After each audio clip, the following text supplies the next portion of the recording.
I think it's an exciting time to be a statistician because the world is inundated with data, and we have as a society a need to generate positive value from that data, and that requires using statistical methods and tools.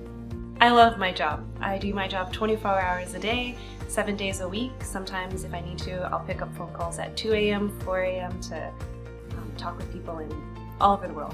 In my job, we use statistics to answer what I think are some of the most important questions about social justice and human rights violations. In my job today, we get to work for organizations that are committed to making sure that everybody in the United States has health care and making sure that more women are elected to office and making sure that we work to combat climate change and survivors of sexual assaults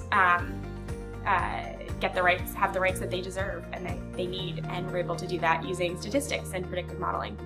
We're seeing statisticians make impacts in a variety of different domains, everything from healthcare and understanding how to improve patient outcomes to things like the work that we do in agriculture, using data to help make agricultural systems produce more food to feed a growing population, and also to do so using less resources.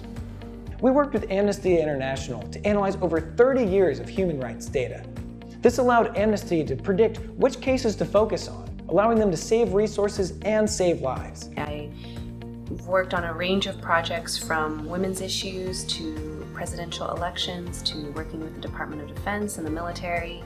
Math is the abstract conceptual field. Statistics is the part of it that lets you know how it applies to real life.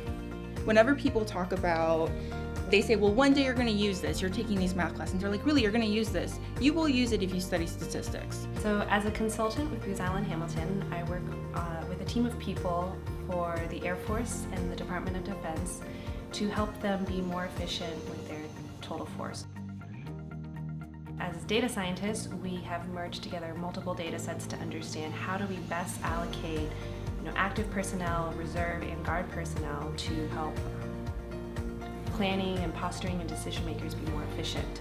I discovered all kinds of examples of ways to compare treatments for patients with traumatic brain injury, ways to study adolescents who had developmental disorders, and I thought these are the kinds of questions that math should be answering.